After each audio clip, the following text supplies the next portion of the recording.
And just a final contribution from Cherie, and you've heard the 2 points from the audience. Maybe one final question from me.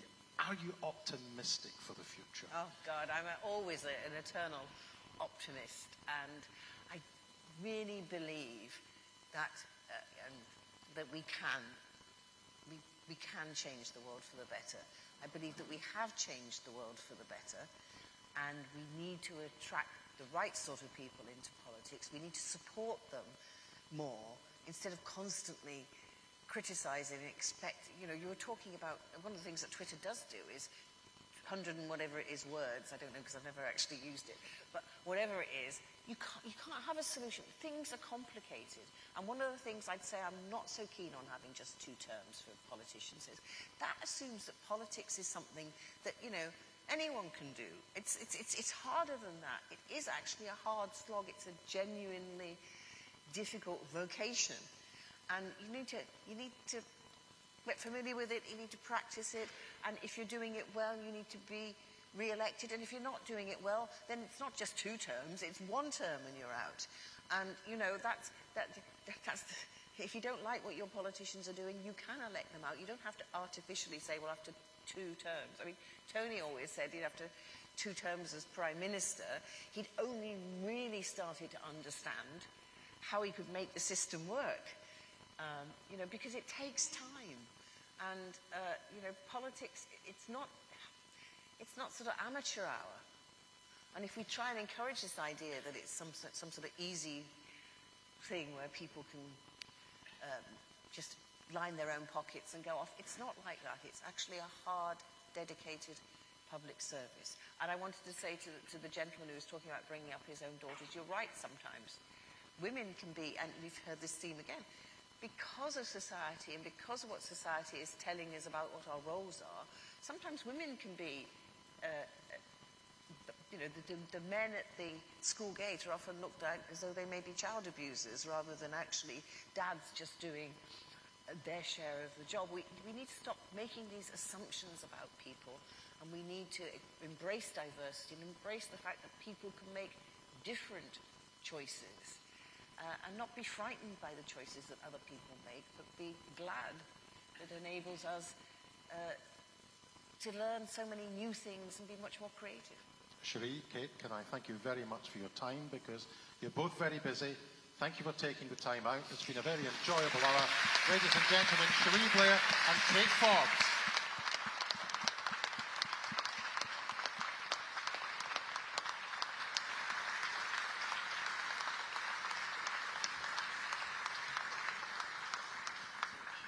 And just before lunch, we have another set-piece speech from another one of our political leaders just before he comes on stage, just to say a little bit about John Swinney. In the 26 years in which he has been an MSP, he has served his party's leader on 2 occasions, or he's been the leader on 2 occasions, the first being for 4 years from 2020 to 2004. When the SNP won the prize of government in 2007, ministerial office came calling, and since then he's more or less been on the front line, more or less all the time. He was Deputy First Minister for 9 years, Cabinet Secretary for Finance and the Economy also for 9 years, Cabinet Secretary for COVID Recovery, and Education and Skills Secretary for 5 years. There's not a portfolio that he does not know intimately, which means that he is well appraised to consider the scope of the challenges the country faces in the next 25 years. We look forward today to his thoughts. Ladies and gentlemen, please welcome the First Minister of Scotland, John Swinney.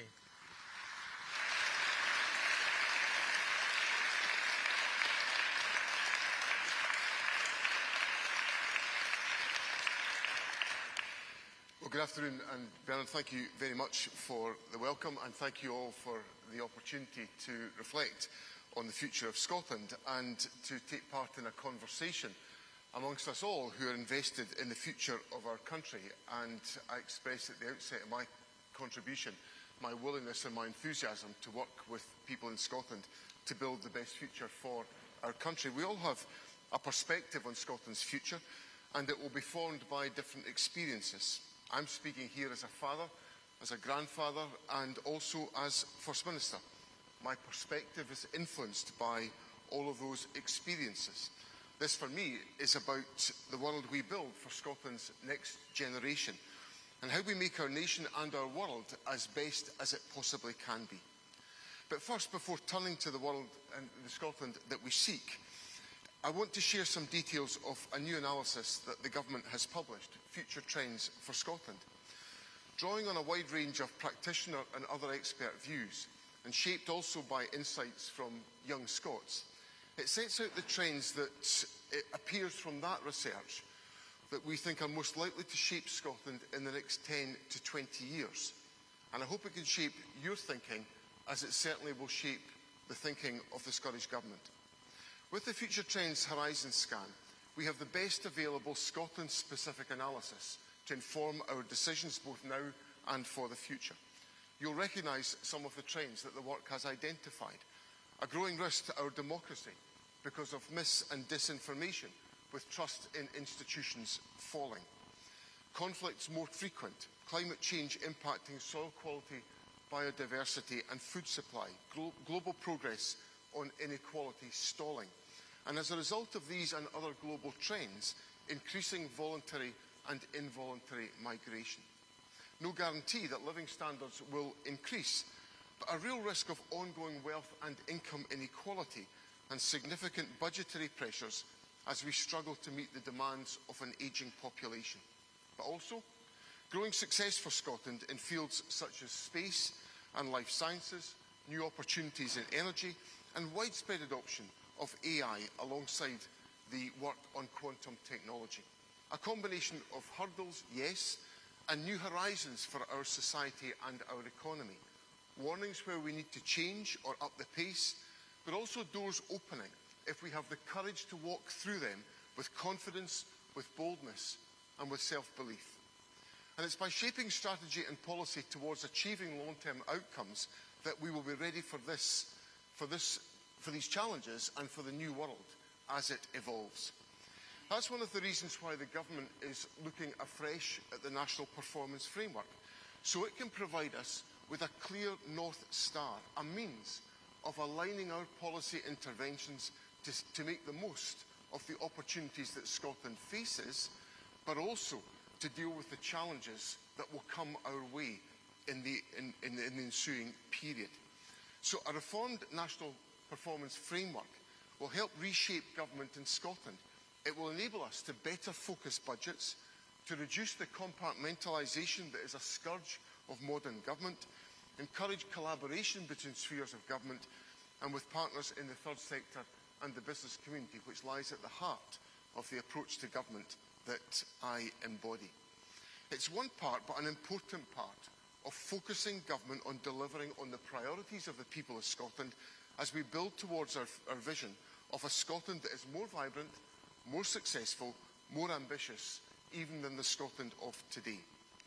But before looking forward, I wish to look back for a moment. As others have observed, the Scotland of 2050 is as far removed from us today as the Scotland into which our Parliament was born in 1999. Over the past quarter century, much has changed, but the Scotland of today is not some alien land compared to the Scotland of then. We can see clearly the threads connecting our reality now with choices made in the years in between.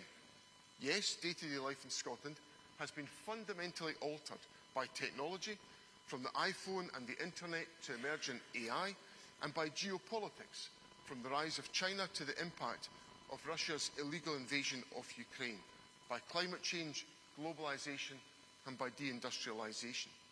Changed also as a direct result of our disastrous withdrawal from the European Union and by the wholly negative impacts of austerity in the United Kingdom on the vitality of our public services or on people's living standards and quality of life.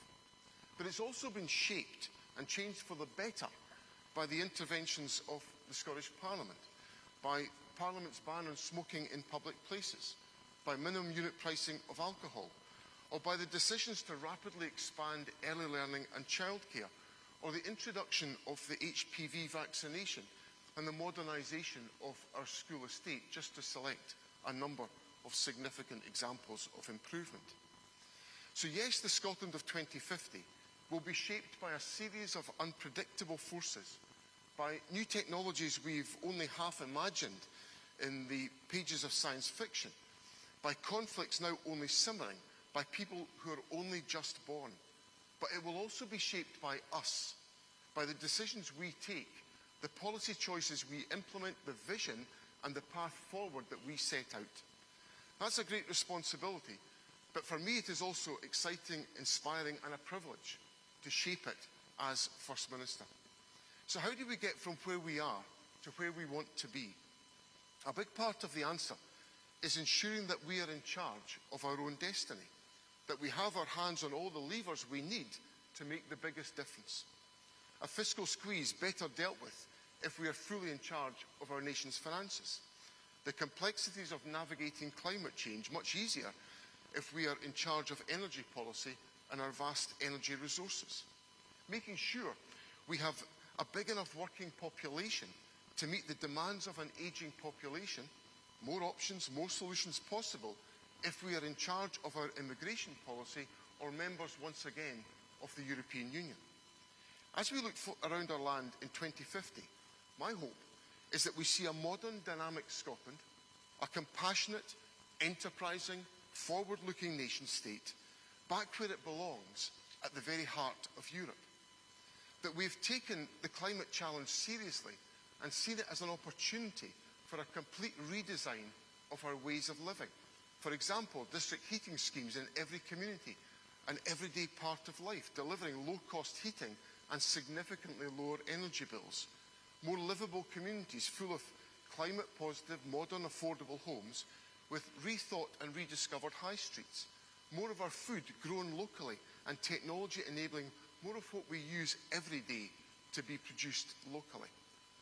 We are a clean energy nation with the vast amounts of low-cost renewable energy that we produce fueling a host of new business opportunities, data centres, research centres, energy-intensive manufacturing industries, low energy costs making it cheaper to produce food, low energy costs making it cheaper to heat our homes. Scotland, a clean energy powerhouse, an energy-rich Scotland finally meaning also energy-rich Scots. We are a high-tech, clean-tech country with our public realm digitally transformed, high-tech solutions delivering more effective, more personalised health interventions, the right systems in place to manage the acute and support us more effectively as we enter older age. We've seen too high levels of child poverty, not in terms of handouts, but as a handbrake on our potential, as a limit on the success of our nation and what we can achieve together, and that we have acted decisively to eradicate child poverty in our land. As a result, we have released the potential of tens of thousands of ambitious, eager and talented young Scots, young men and women who are playing a crucial role, a fundamental role in building our nation anew. That we have looked at our place in this world and decided that the greatest opportunity for us and an approach that provides the greatest security is the European Union. Now, how do we get there? In part, through the necessary reality of good government. That's been my focus since I became First Minister. Interventions in that vein, like a realistic medium-term finance strategy, an effective population health strategy, and a clear-eyed and mobilising programme of public service reform, all initiatives being launched in this current week.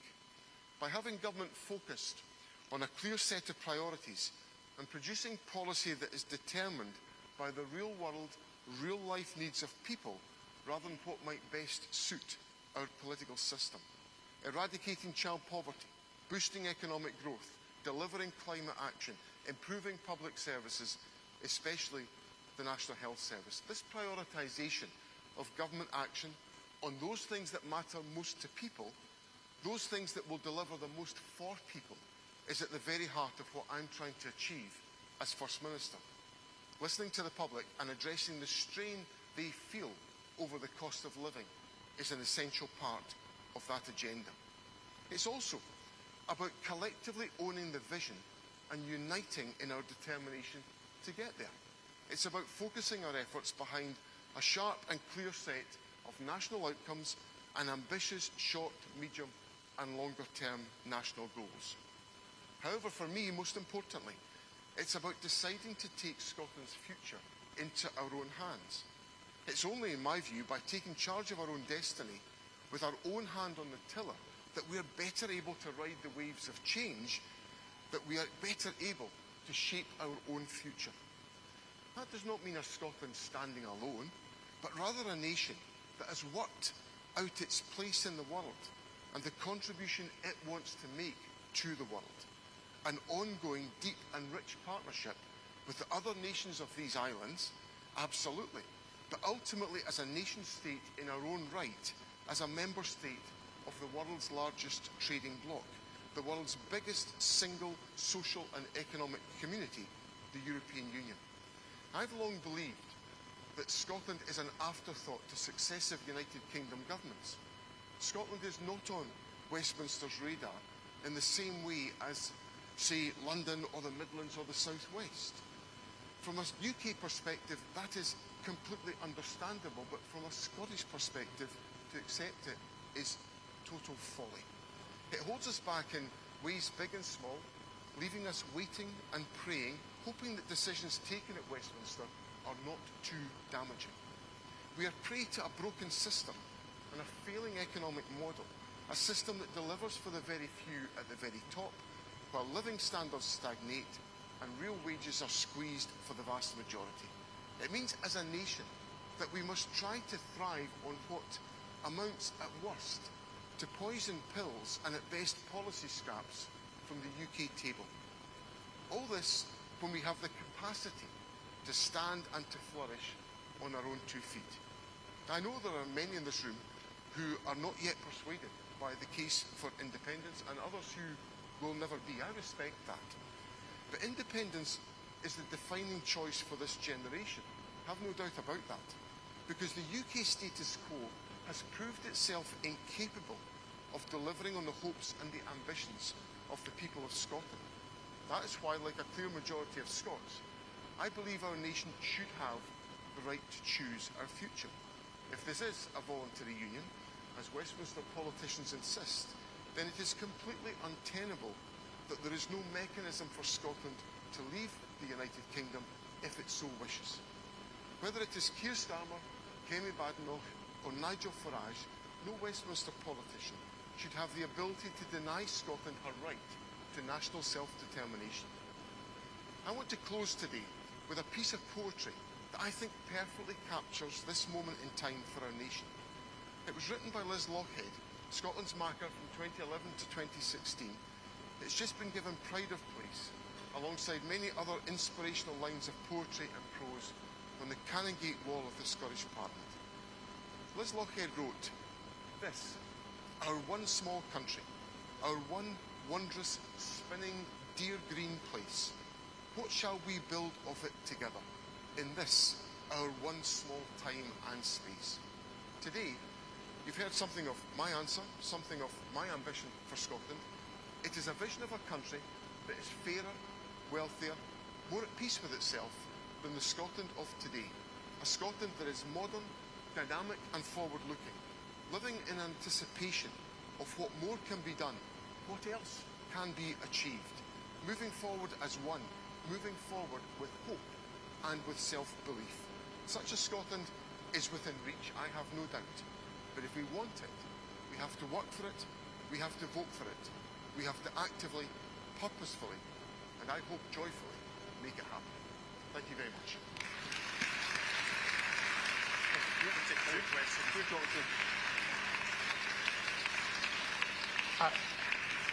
We literally have 5 minutes before lunch, so we've got time for 2 questions.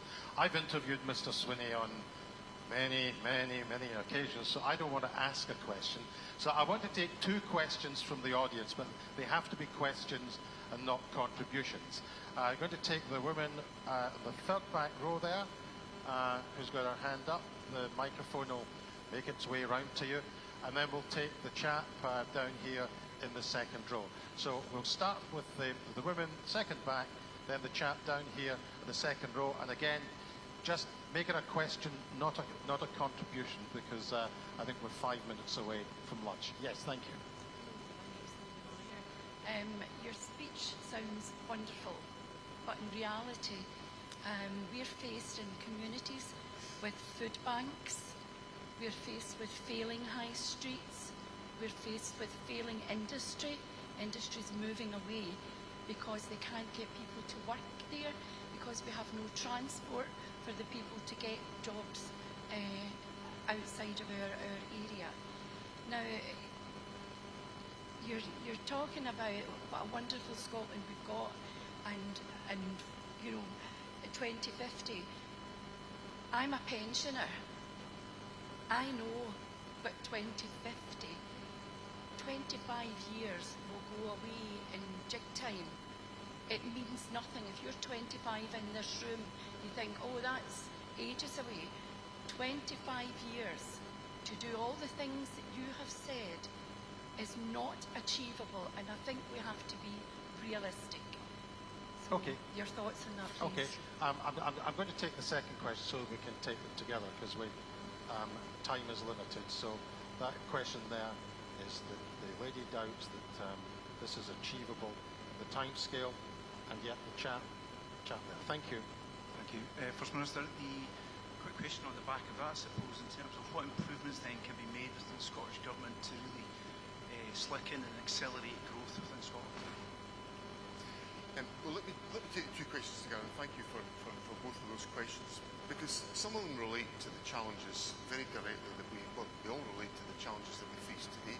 Some things we can address and focus on within the powers of the Scottish Parliament and the Scottish Government, and within the resources that we have available. So if I look at some of the steps that we've taken about, for example, the expansion of early learning and childcare, that was a strategic intervention by my government to make sure that children in Scotland could get off to the best start in life. So we start at the earliest possible moment by giving young people the best platform in their lives. And that can help to shape and to strengthen the future prospects of our generation by enabling children in our society to have the best start. And that's just one example of how we can use our powers to make Scotland a better place today. And I think that's happened. I've cited a number of other examples about where we've taken strategic moves in relation to health improvements, the HPV vaccination, which is a huge beneficial preventative intervention in Scottish society in improving health outcomes. We've also taken steps on the ban on smoking in public places, not taken forward by my government, taken forward by a Labour and Liberal executive, supported by us in opposition, which has improved the health of Scotland. So I think if we look in the last 25 years, a lot can be achieved. So I'm optimistic about what can be done in the next 25 years. But I live with the ever-present reality that I am swimming against the tide of a more dominant policy stream from the United Kingdom government. So if I give you the example of child poverty, which is my absolute driving priority as First Minister, we have managed to get child poverty rates falling in Scotland while they are rising in the rest of the United Kingdom, despite 14 years of Westminster austerity. Now, I think everyone in this room would be agreed with me that eliminating child poverty would be a good thing for us to achieve as a society. But we're having to work extraordinarily hard to maintain that position, because we now have a UK government which is going to announce its welfare provisions tomorrow, which on their original announcement will lead to an increase in child poverty, not a decrease. So there is a prevailing sense of policy from the UK government which is going to make our challenge in Scotland of achieving an objective that I think we would all share much more difficult to realise.